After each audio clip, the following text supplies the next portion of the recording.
What's up, everybody? Thank you for tuning in. I just wanted to show you these new shirts that we got, Young, Black, and Hopeful. You can head to the website and grab one. Till Infinity Clothing. The website is tillinfinityco.com. And so check it out. I think you guys will like it. It's great quality, thick. It's very thick, actually, and multiple colors. So check it out. All right. Yo, what's up, everybody? My name is Juwan Rohan. This is the Misguided Podcast, where we intend to guide you to a better future. I'm sitting here with Odis James III, real estate coach out in San Mateo. How are you doing today? Woo woo! Thank you, man. You up early, man. I like when people get up early. That's my kind of people. Yeah. You got to get up early, man. You got to. I like to do things first. That way, if things pop up later in the day, I'm available instead of I need to do this. Like I got to get my personal stuff done. I got to take care of my kids, and so I like to. But hey, I ain't gonna lie, man. Having two young kids, man. Sometimes I just need to sleep because they be up all night. You got any kids? I do, man. Five. Nice. Boy or girl? Well, I got a 30-year-old daughter, a 24-year-old son, an 18-year-old daughter, an 8-year-old daughter, and a 1-year-old son. Oh my God, the 1-year-old. That's so spread out. You're like a new parent again. Yes. Yeah. How's that going? How's the new dad life going, I guess?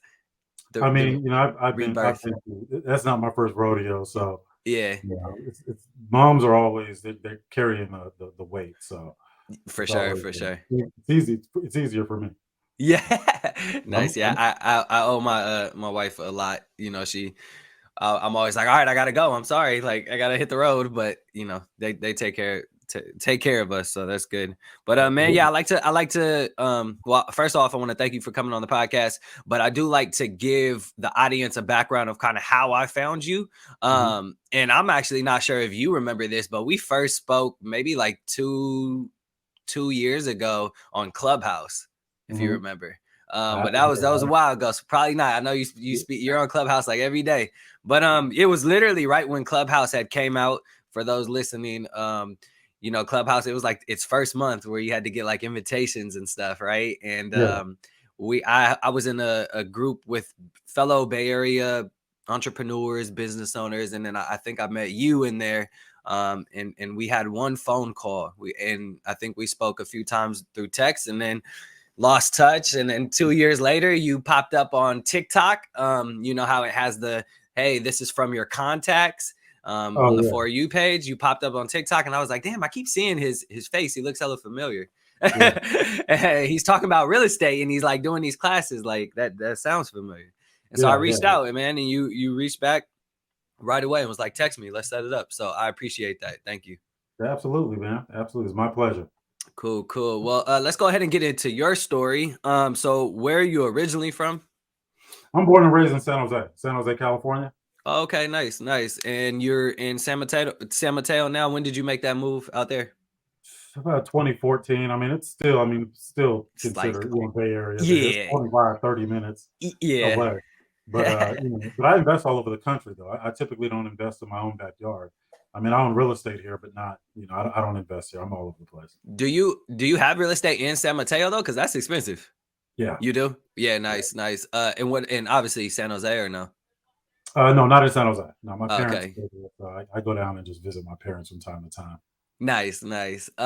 Okay, cool. What are your favorite places to invest in? Really anywhere, man. It's so I look at so I have different investment strategies for different places, right? Some of the places I invest in, I wouldn't want to go visit, right? Yeah. But the math works, right? But I also invest in places, like Houston and places like that. I've got property in just outside of Atlanta. I got 3 properties right now. 2 we're getting ready to flip. I've got a rental in Houston. We're doing a ground up build in Killeen, Texas, 16 units for some military housing. I love Killeen. Yeah, I've been wanting to get there. Yep. Yeah. Nice. So I'm all over the place, man. I look. Ooh, hold on, man. Hold Son. Can't be sneaking up on people. Come on. Yeah, this is Oh, dog. yeah. So yeah, I mean, it's I pretty much go where I can gauge the demand. For example, communities with houses that you can buy for less than $50,000 are typically not communities where I would want to go hang out at Yeah. or live. But there's a lot of people out there that need help, and when you have people that need help, you have organizations paying for housing. So I'll go and look at what these organizations pay for housing, and then go buy the real estate to support that being profitable for me. So it Mm. depends on what business strategy I'm using. Most of the Okay. hot markets, they're already saturated. Yeah. Already Yeah. saturated. Nah, yeah, they're like Austin, San Jose, stuff like that. Yeah, for sure. I'm not Um, buying San and Jose that unless those I are get it also at a discount. yeah, those are also the markets that are crashing the most right now. Everywhere else is pretty stable, man. Like, It is, but man. It's everything I do is based on you're familiar with the four data points. as far as what? So I had to break down real estate investing to where, because I teach it, I'm a mentor, right? Hmm. And I had to break it down to where I can have people focus their learning on what's important. So there's four questions. What does it cost? What does it cost to fix up? What's it going to be worth when I'm done? How much income does it generate? So Mm. I'll look at, oh, don't kiss me. I'll look at those four questions, and then the answers to those four questions let me know that I or the person that's utilizing that process has done enough due diligence to know whether or not this is going to be a profitable situation or not. Okay. Yeah, it's kind of Yeah. like your pre-screening questions when buying and stuff. Yeah. Oh yeah. That's good. That's good. Do you have a book? Not yet. It's in the works. So It's I in the have works. a. It's called the art of doing it wrong. Man, that's perfect for this podcast. Let me know if you need a sponsor. I'll throw some Yeah, ads in man. it. Yeah, yeah. The That art of doing it wrong, and it breaks down the four data points, the foundation of real estate. Then it incorporates all my lessons, life lessons surrounding real estate, and actual real estate strategies. that's perfect, man. Yeah. Yeah, that's perfect. Excited to read that. That's cool. Yeah. Let's go ahead and talk about your introduction into real estate. Man, I was born into it. Man, I was 3 years old going to real estate meetings with my dad. He's been in it 50 years as a broker. I've been in the multifamily industry. I was overseeing just north of $600 million in a multifamily commercial. Licensed real estate broker in 2 states, licensed in insurance.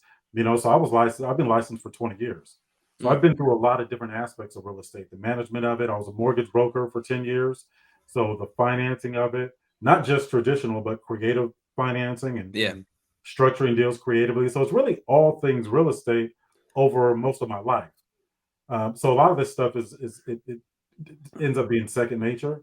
Okay. Um, so my background, it's everything comes back to real estate, man. Well, let's It's talk. just Let's talk about it from the beginning. I kind of want to see like how you transition. Obviously, you grew up around it, but let's start high school, right? 18 years old, out of high school. What are you doing? I went to the military. I went to the Oh, Navy. okay. Oh, Navy, nice. My grandfather was in the Navy. How long were you in the Navy for? I was in the Navy. I got booted out on my fourth year for just uh just not. I was a dumb kid, man. I was just Weren't a we dumb all? kid. Weren't we all? Yeah, I wasn't trying to be told what to do. Like, and Yeah. I just didn't respect some of the people that I work with, and it was hard to adjust. I know how to play the game, but then this is what did it for me. Hold on, Jane. Yeah, no. What did it for me was I'm walking through the base, right? And I could have stayed in if I wanted. I didn't get a dishonorable discharge or anything like that. But I'm walking through the base, man, and I'm seeing this. I see this house, and it's a big house. You know those houses with like the Roman pillars, like those types of old Hmm. school like houses. Yeah. And it was the admiral. Admiral lived there, Uh huh. right? So I'm like, dang, man, a four-star admiral. That must be pretty nice. Hmm. I went to go look up what a four-star admiral made, and it was, or no, just an admiral, period. And I think at the time, this is back in the '90s, right? It was $135,000. Hmm. I just thought I'm not staying in here no 30 years to make $135,000. So my attitude just shifted, man. I got out and just started, trying to find my own way. I grew up in a real estate family. Right. My dad's been, I was going to with him to business meetings ever since I was Yeah. a young kid. So Yep. by 12, I could have a real estate conversation with the average adult. Is that the Uh, little one? yeah, that's my little kid. Okay, I will. Okay, go. Yeah, yeah, go. Yeah, that's a little. My son, he's 3. Oh, right on, right on. He's talking about dinosaurs. That's what he loves is dinosaurs. So Yeah, yeah. So yeah, man, it was that was pretty much it. I was just born into it. I didn't gravitate towards it right away. I hmm didn't get into real estate. I didn't get licensed until I was about 20s, maybe my mid 20s, I think. oh, okay.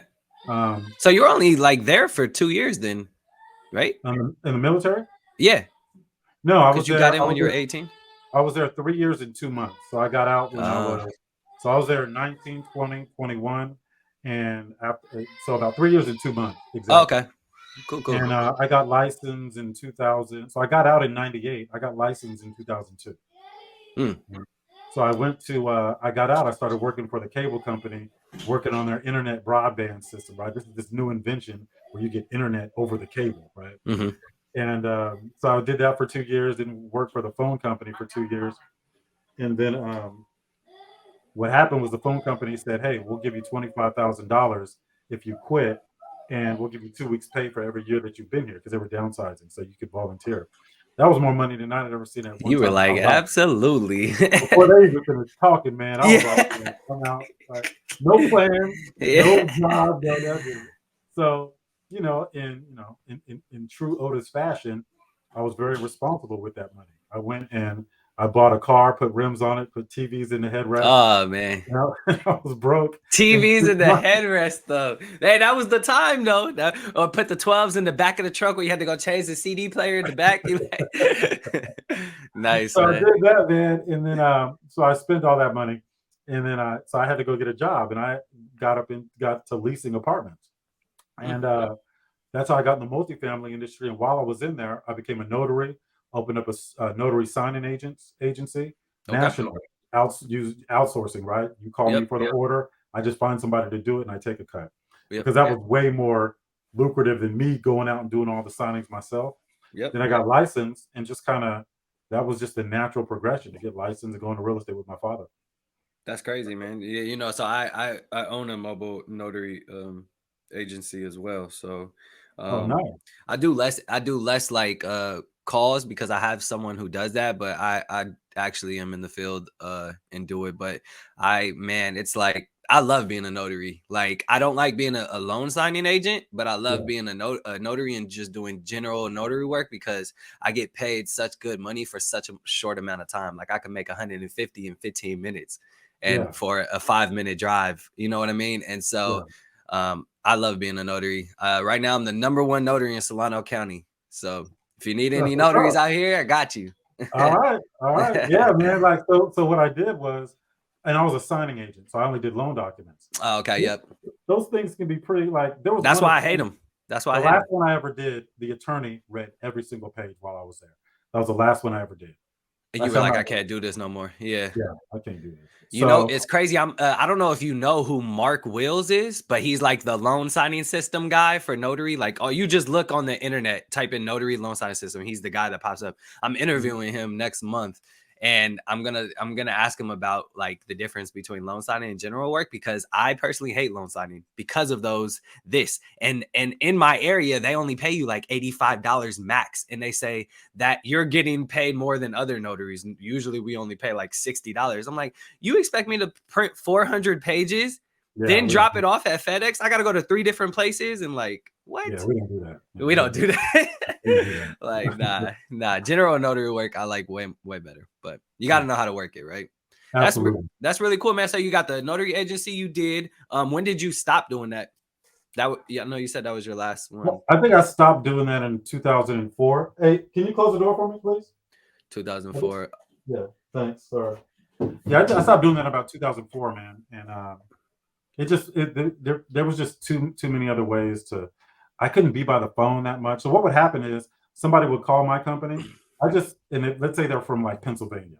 Mm-hmm. I just go to the National Notary Association's database, Yeah. find one, send them the documents that I had copied from the company that I hired me. Right, I Yeah. just looked at all their documents, swapped out the names, and redid all of the paperwork, and then just hired somebody. But I couldn't be by the phone, and and Yeah. do all that stuff. And I didn't want to scale it up. I just wanted to get out of doing it myself.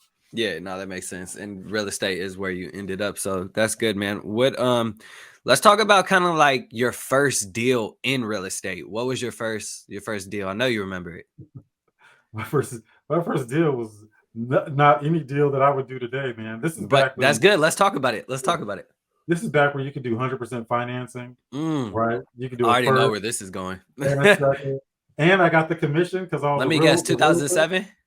This is 2000. This is 2003, 2004. Oh, okay. Yeah, you was taking Man, risks out there.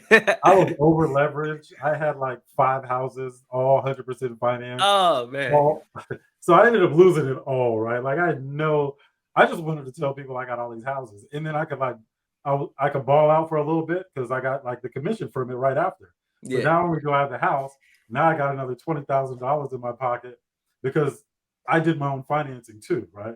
So What you it was mean? just yeah. You So were I was like a the mortgage lender on yeah, your. I was a mortgage broker also. So I did my own file and sent it to I brokered it myself, processed it myself, There has and to be some legal implications there, right? you can't do that now. You can't do that Yeah. now. Yeah. Okay. Yeah. Yeah, Okay. you can't be like the notary for your own Yeah. situation. Yeah. You can't do the insurance. Like they came out with laws after that, right? Yeah. Yeah.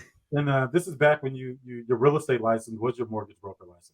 And I Oh had relationships with all the lenders, so I didn't work at the lender that the no. Yeah. financing was going through. I just processed my own deal. Yep. Yep. So I'll raise the interest rate so I get a rebate on that. And so yeah, so I was balling out for like the first 3 months after each property, but they weren't cash flowing. So I'm like, okay, I got to buy another one now so I can get some more money. Yeah. So I'm making the money off of the purchases, But and these not things the are just cash flow. they're just negative cash flowing across the board, man. Like it was just Just because the horrible. mortgage was so high versus what you could charge for rent and stuff, right? Yeah, and you're 100% financed, so Yeah. you're financing everything. And then it's I didn't have any formal real estate investor training, and I Yep. was a new agent too at that, so it was just I ended up losing everything, man, and I No, should that makes sense. That makes sense. All right. So how let's talk about the process of losing it, right? Because I actually don't think I've had someone talk about the process of 2008 and when what they went through and how they took the homes away from people. So if you don't mind sharing that. So I knew this was coming, right? Hmm. Or I'm smart enough to know that this is not. I knew 2008 was coming in 2006, early 2006. There's no way that this is sustainable. But I didn't have an exit strategy because I'm over leveraged on everything, Yeah. right? And all my eggs are in the real estate basket. So it's not like when these houses go under, I can just do more real estate because there's no real estate happening anywhere. So not only did I lose the houses and the cars and everything, but I also didn't have income, right, to be able Hmm. to live. Yeah. Right? So I ended up having to go get a job at a newspaper plant. I got this job I had to go back with my parents. Couldn't even afford to put all my furniture for my house in storage. So I gave it all away. Right. And to this day, I have a reputation for being really, really generous. But at that time I couldn't afford to keep it, right? So it was just Yeah. gonna get taken. So I gave it away to like family. It was nice furniture, right? So I gave it away to like families that needed it. And I'm sitting back, I'm sitting on my parents' couch for like 2 days, man. I'm like, what am I gonna do, man? I gotta do something, Yep. right? So I went back and I was like, let me just get a job just for the sake of having a job. Not even for the income. I'm like, I got to give God something to bless. There's an opportunity out there somewhere. I don't know what it is, but let me get my ass to work, right? So I went to work at this newspaper plant for 2 months, and it was 10 hours a day, right? And it went like late into the night, ridiculous. And Hmm. it was through manpower. So it was, I guess I was getting paid, but I would say it was, if I had to round down to the nearest whatever what I was getting paid zero, right? It was like $10 an hour, something ridiculously low, right? Okay. But I was only working for the sake of working, right? Yeah. I can't just sit around, right? And I'll figure it out while I'm working. Yeah. And then I got called. There's some opportunities came from that.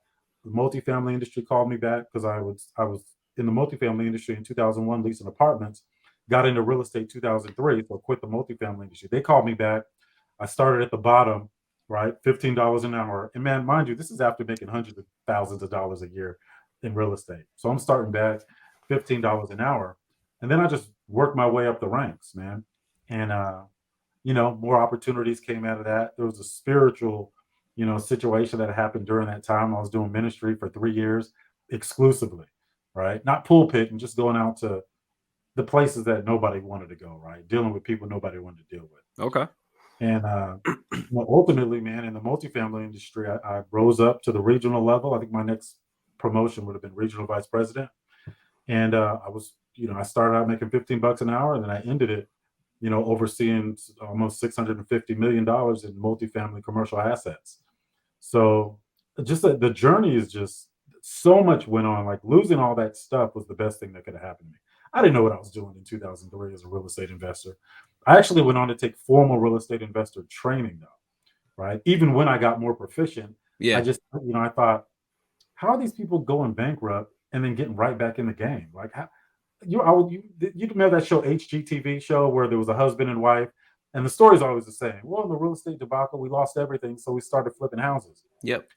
I was thinking, well, your definition of broke must be different than mine because when I lost everything, how do you even get a house to flip, right? Like I just didn't have that Yeah. mindset, and so that's kind of what got me into teaching other people how to do it. And I just didn't realize that the demand for education was that high, Mm. right? So what So was the process of them like literally taking the house from you? Like how did you have to file for bankruptcy? Like what? I couldn't even afford to file for bankruptcy. Oh Like shit. to file the bankruptcy was $2,300 to file. $300 was a filing fee. Oh, and then I had an attorney friend that only charged me $1,500. But Jesus. I couldn't afford 1,500. But like I lost everything in 2007, 2008. I couldn't afford to file for bankruptcy in 2000 until 2011. Right? Wow. Was it 2011? I think it was 2011 or 2009 something. 2009. 2009. I couldn't afford to file for bankruptcy until 2009. And then I filed for Chapter 7. So I was on my record 10 years. Right. So it took a long time to recover from that. And just, a bunch of other things, man. Your personal life. My personal life was a mess. Like everything was just as bad as it could be Yeah, in 2007, going into 2008. It that was a makes journey. sense. Cool, man. Well, this kind of like a great segue into I like to do a segment called the Hella Misguided, where I ask the same question to each entrepreneur and business owner that comes up here, and that question is, if you were to write a letter to your 18-year-old self, what would you say in that letter? Shoot, man. That's that's tough. Mm-hmm. That's tough. I would tell him, I would say be careful of the people that you hang around with. I'd say in that letter, I'd say if you get to the point where you're at the top of the food chain, you need to find a new group, right?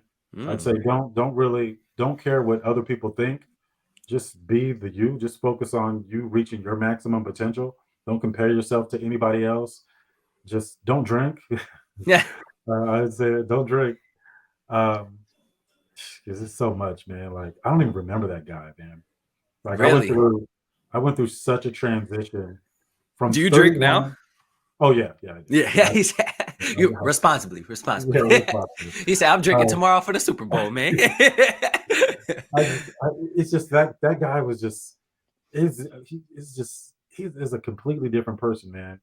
And it's hard to that's hard. It's hard for me to even think about that guy at 18, 19, 20, immature, arrogant, selfish. Just on the outside, he was Do a you great tell guy. Yeah, do you tell your like students and stuff to embrace the mistakes? Absolutely. Yeah, Absolutely. The only reason I got this far is because of what went wrong, not because of yeah, what went right. yeah. Do you when you're coaching your students and stuff and you tell them your story, how are you helping them kind of avoid those mistakes? Um and I'm sure probably even students have come to you make with those mistakes already made and saying, "How can you help me get out of it?" So kind of what's it like? Give me like a two sentence advice you would give them.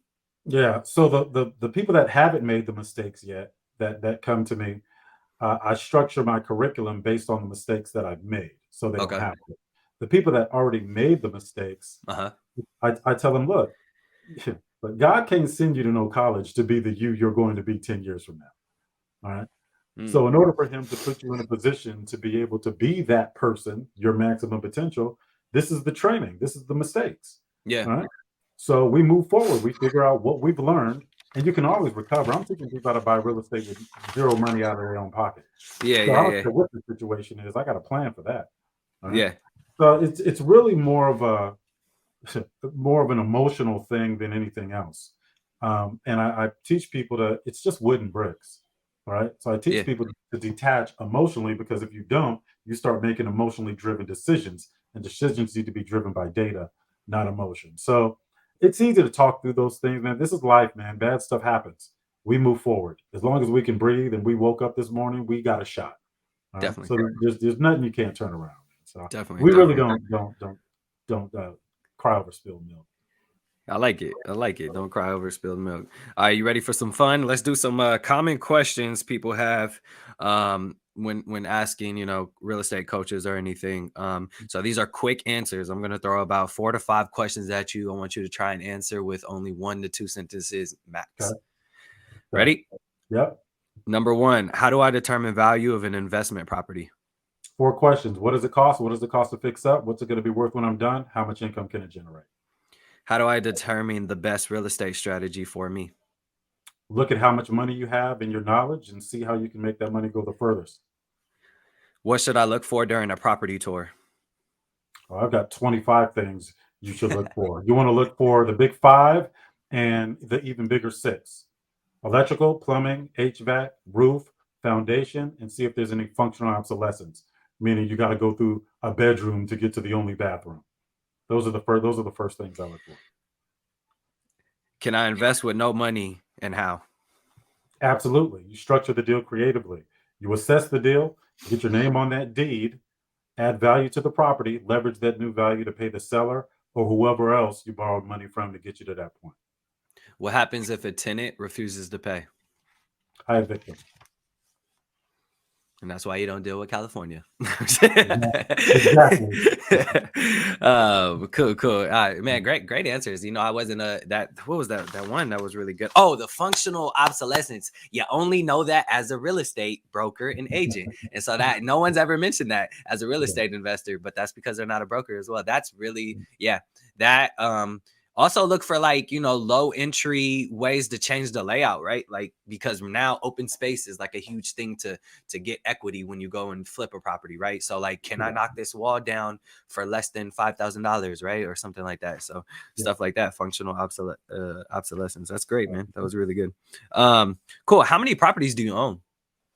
I can't say. What? Why? Yeah. So there's three things that most people don't understand when we talk about what we're doing, right? I'll use some of my properties as certain examples, but there's three things that I try to achieve with every property. The first thing is liability protection. The second thing is tax favor. The third thing is anonymity. Anonymity is important, right? If somebody sues you and they come after you, the first thing they're going to do is look at your personal assets. All right. My personal assets are going to be zero. Okay? I don't even want to own my own bank account. Right? So this is what I do. When I have properties, if I have a property that I buy in my personal name, I don't want anybody knowing that I own a property, right? So I'll put that property into a land trust or a real estate privacy trust, and then I have a holding company out of Wyoming that is the beneficiary of that trust. So if you do a search on Odis, you'll see he owns absolutely nothing. When the truth is he controls everything, right? But it's a got a few. Okay. Yeah. Cool. In different asset classes too, not just single family homes. But when do you that I like that you brought up like the liability aspect of it. When do you kind of tell your students to start to worry about that aspect of it? Land trusts, LLCs, like, because that's expensive to start, right? And so do you just tell them right off the back, you need to go create this? Or do you say, get the property first and we can transfer it over, we can learn how to set it up? I say do it as soon as you can, right? And if you don't have the resources to do it yet, then you can't do it yet anyway. But I have people that I bring in to help facilitate that process, and that educates my students on how to structure accordingly. Right? Yep. We live, California is one of the most litigious states in the entire country. Like people will sue you for just about anything. Right? Yep. So, it's like driving without insurance. Yeah, you may not get in an accident, but what if you do? It only takes one time. And if these folks start coming for your personal assets, you need to be structured accordingly. That's why, and I'm looking at social media and these dudes is that's how you can tell people aren't doing it at the level that they make out. Because people with all the stuff aren't flashing it on social media. They're not flashing financials. They're not, if you're an actor or an entertainer, that's part of your brand. I get that, right? But the average person that's doing it that's really doing it, you know nothing about what they have. I have friends that I've met in the last few years. I didn't even know they were rich until the last year. I had no idea, right? Yeah. And some doing better than me, Yeah. right? Because that's a different world. When you're on the outside of that world looking in, you don't necessarily understand, right? There was a one clubhouse room, and you may have been in it. I don't know if you've been in it. I won't go into detail. I haven't been in Clubhouse in 2 years, I'll tell you, man. Okay. So Yeah. there was one room where people were flashing their closing statements from their last deal, showing everybody how much money they made, right? And they came to me, and I don't flash financial on the internet. I think it's tacky, right? And then people come into these rooms to listen to us. They don't care how much money we make. They care about how we can help them. But I had to pull somebody's card and said, okay, since we're making all this money, let's go ahead and put a nonprofit up at the top, and let's see who can outgive each other. I'll start it off. Here's $5,000. You can hear a rat piss on cotton in that room. It got so quiet. You see, so every once in a while, you got to step out of who you are and pull somebody's card when they start talking about the money and all this other stuff.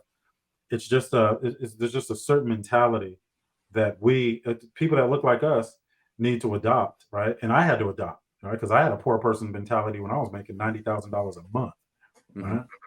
And so that's what. So when I say, I'm really not trying to be arrogant, but somebody could pull this podcast 2 years from now. Let's say I said, hey, I got 500 properties, right? Somebody pulls this podcast, it shows up in court. Well, you got 500 properties, sir. Yeah, I know our search said that you had none, but you said you had 500. So now my situation's about to change in that courtroom, isn't it? Yeah. Right? Yeah. You always have to protect yourself. Liability protection, tax favor, anonymity.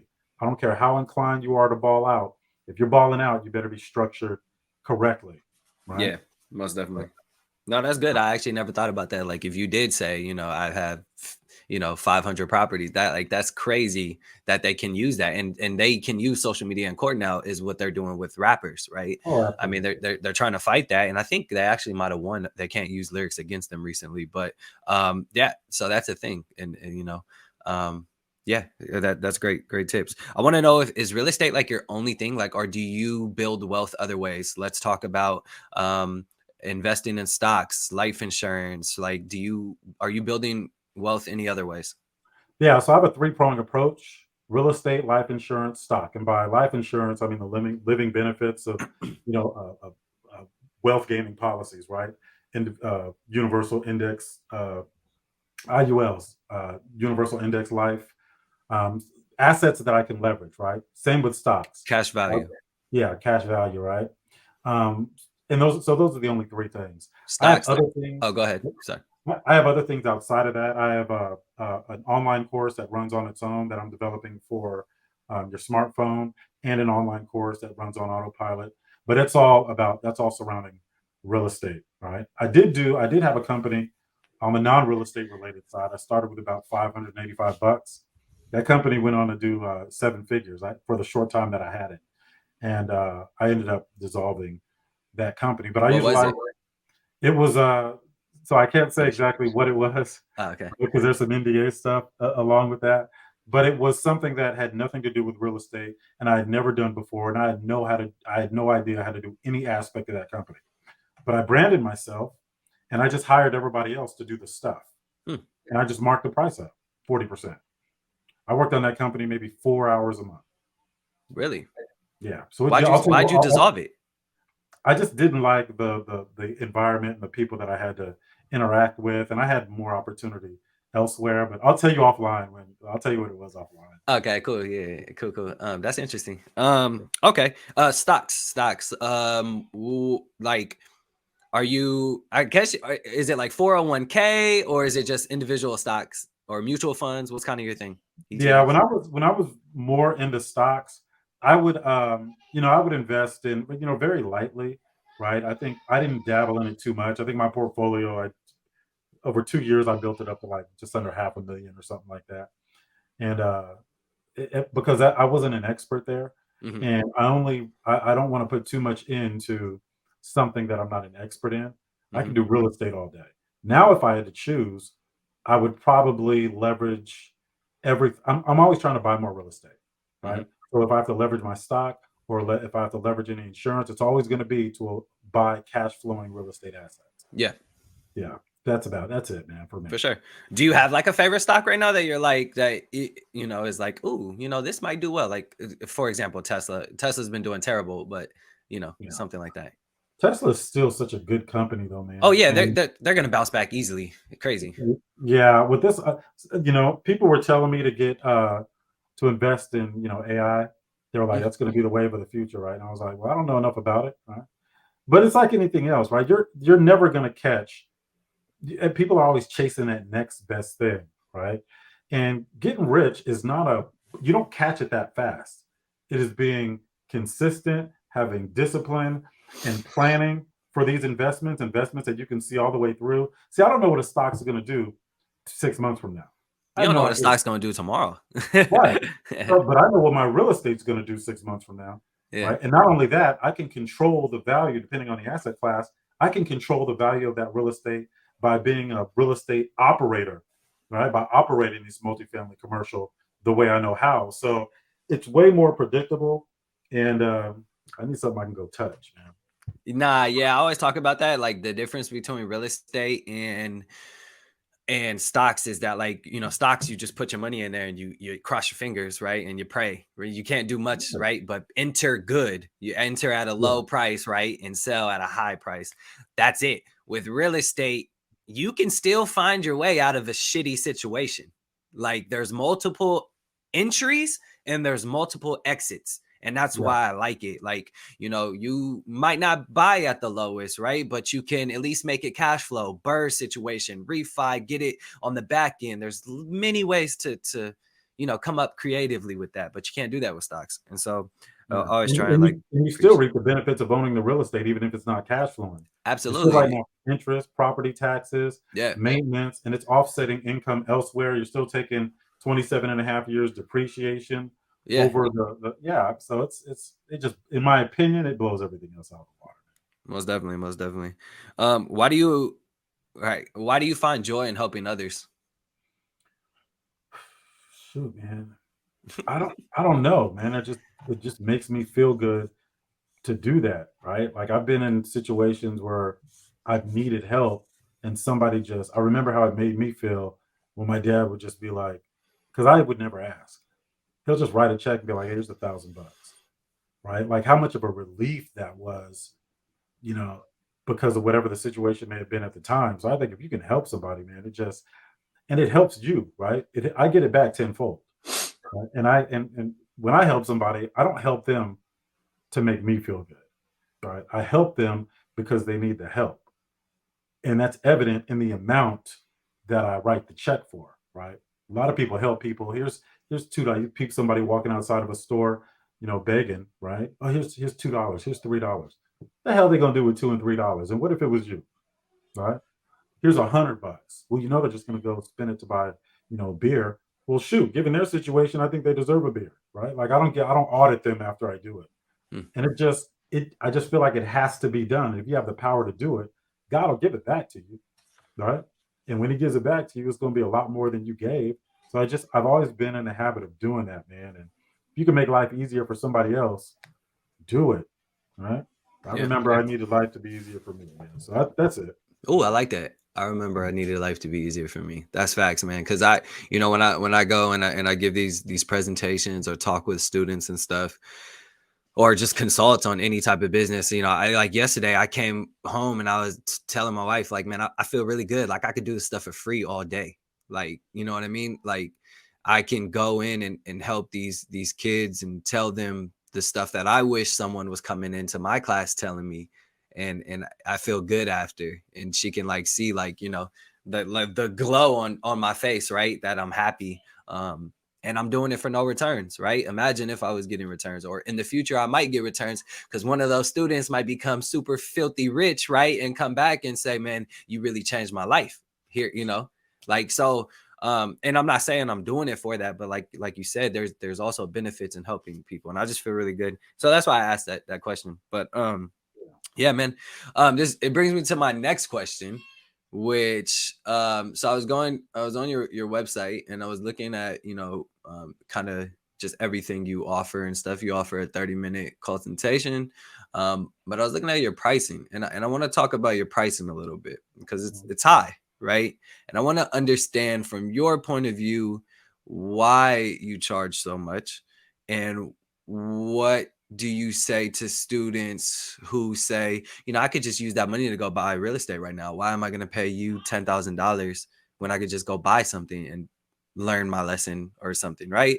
Or I can go on YouTube and search it for free because YouTube University is a thing. So can we talk about that a little bit? And transparency. Yeah, Yeah. absolutely. And that's a good question. And when somebody does say that, I say, you should.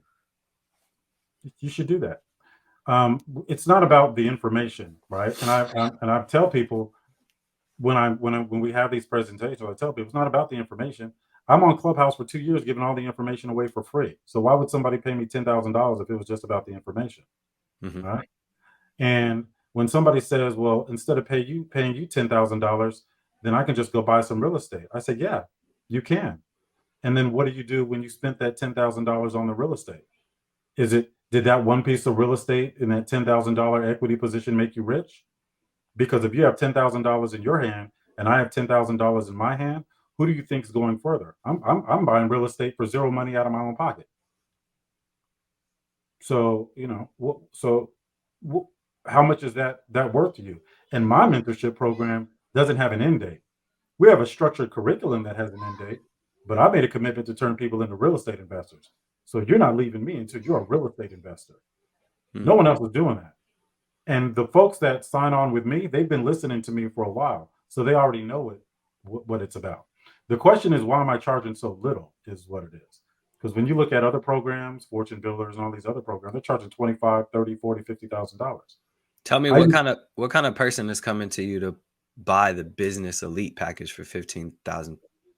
So that package is similar to the $10,000 package. There's just a separate business consulting coaching that the gentleman that runs my operations, that's his area of expertise, and we're setting up some of the entities for you.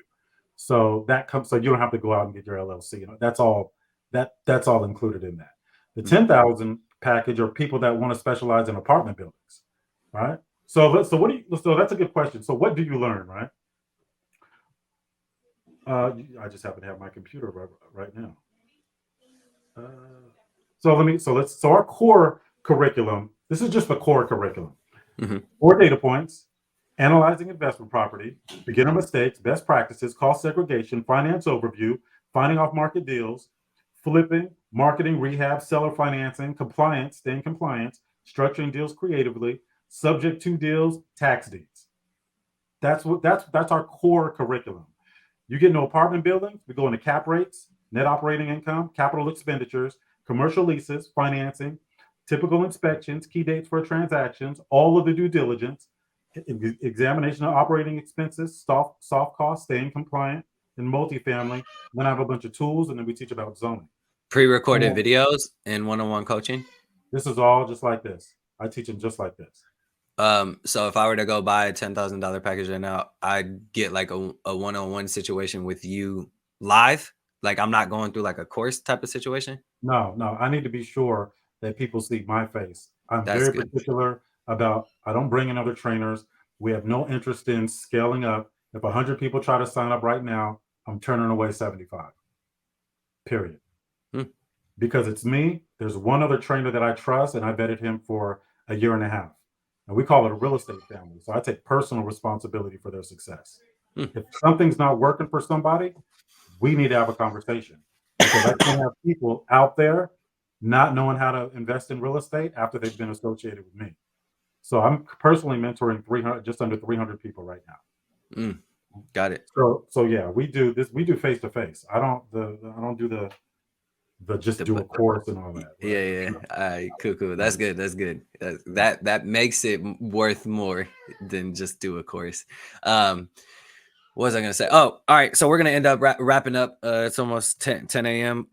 So thank you for being transparent about that and kind of walking me through everything of what it includes. I like to wrap I up. love those questions too, man. I love the scrutiny because there's a lot of people that do what I do that are just more interested in swiping people's credit cards. They don't have the experience. And Exactly. it's a course. It's like they're not doing this, right? Yeah. If you have a question right now of something you're doing on a real estate deal, you're talking to me face to face, and I'm going to get you through it, Yeah. right? It's not like other real estate, other programs, they end. And you don't always get your first deal for the first few months. What are you going to do? Go back and open up your PDF notes and try to figure it out? You need somebody you can get on the phone. Yeah. I'm passionate about that, man. Good questions. I love the scrutiny. Thank you, thank you. I like to wrap up the episode with a segment called Guided Conclusions, where I can ask a question that we didn't talk about previously to this recording. It could be serious, funny, it can make you cry, sad. Are you ready? Yeah. You're not gonna make me um, cry, are you, bro? Like, yeah. I want to know your thoughts on the narrative that people shouldn't own more than one home. With this low inventory in the home, Reddit, Twitter, there's a lot of people saying, well, investors just shouldn't invest. Like, we should only have one home and everyone could afford a home, affordability would go down and everything, right? I'm not on either side. I just want to hear yeah. your opinion and your thought. Oh yeah, I'm promoting that too. Everybody should only have one home, because you know what? While you're focusing on only having one home, I'm buying up every home that I can. Right? You got to look at who's controlling the narrative. Yeah. Yeah, don't listen to. I tell people like the news. Do not listen to any of that stuff that you hear, right? Because you know what? You know who's telling the truth? Math tells the truth.